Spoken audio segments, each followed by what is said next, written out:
Sandali. Anong mo? Sandali lang. Huwag ka magsasalita. Hindi mo rin Kung dapat mo nakita. sisihin si Ate Nora sa lahat-lahat kasi Bago ka magkuhan, pakitayukan mo.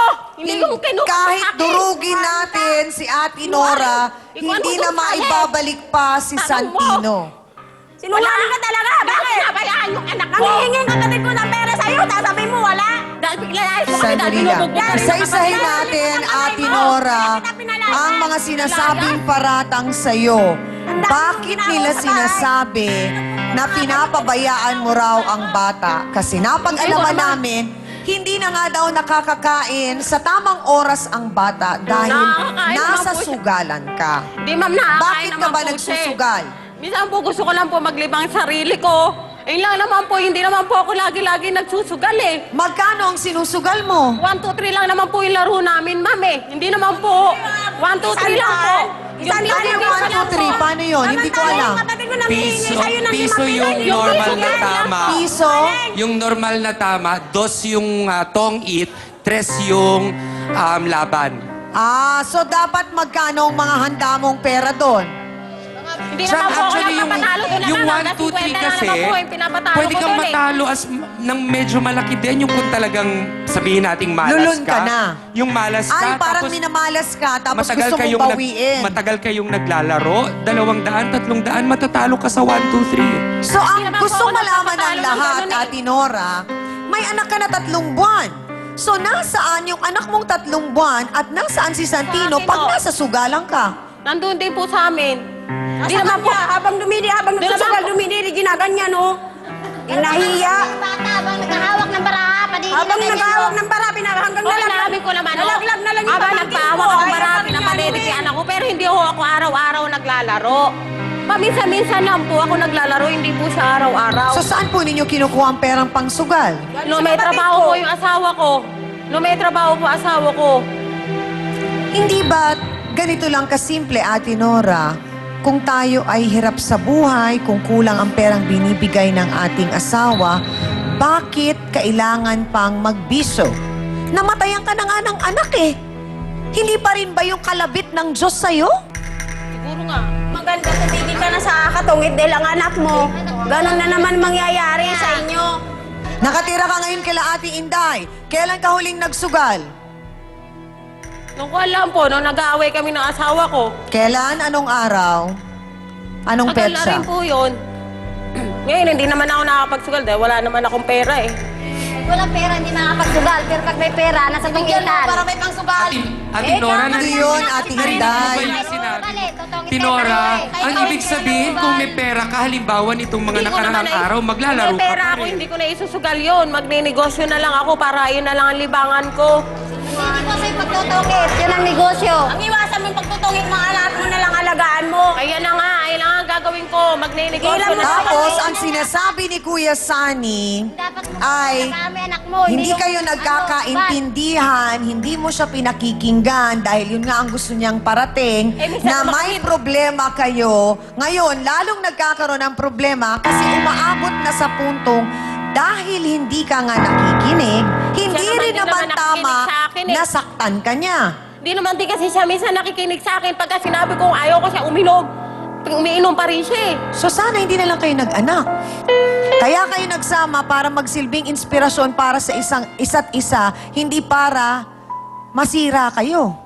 Eh kung ganyang nasisira, ngalindang din kayo, eh mabuti pang wag na nga lang magsama.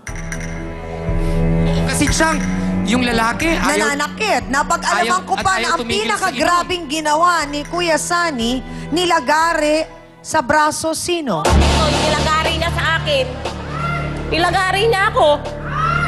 So Nung bakit pagkamatay- kailangan mo gawin yun, Pagkamatay Kuya ng anak Sani? ko. Bakit mo siya nilagari? Kasi makinig-kinig kayo pagkasabihan kasi, kaya... Kailangan lagariin mo? Ganun ba? Kapag hindi nakinig?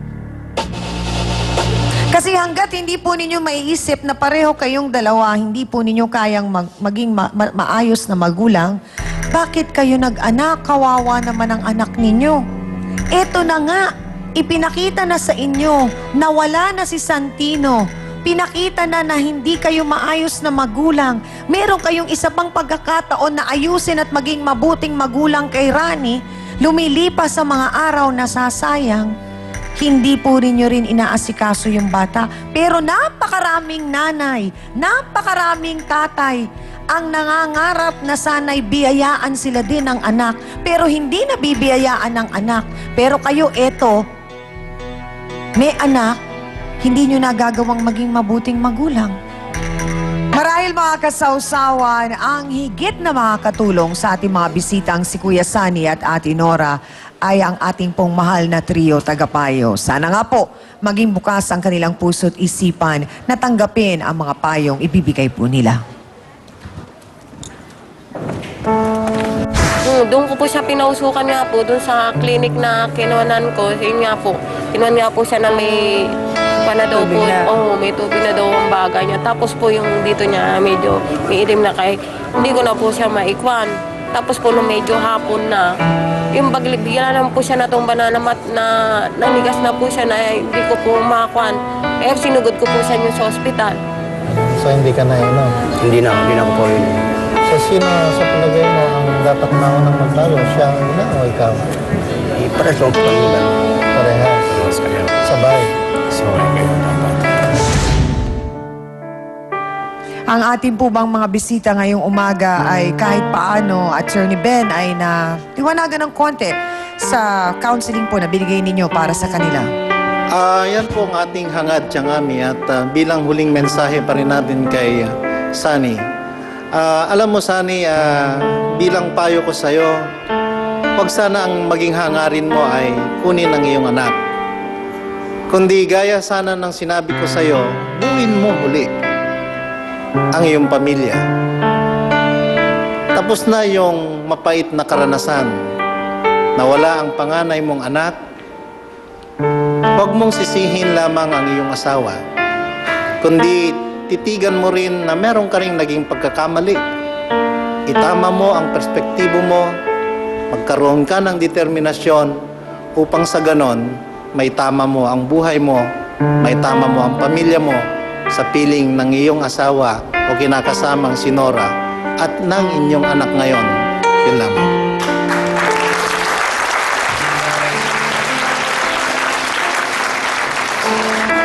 Unang-una na, Chang, nagtaka rin nga ako kung sabi ko nga, paano ba nagkaroon ng hika ang bata?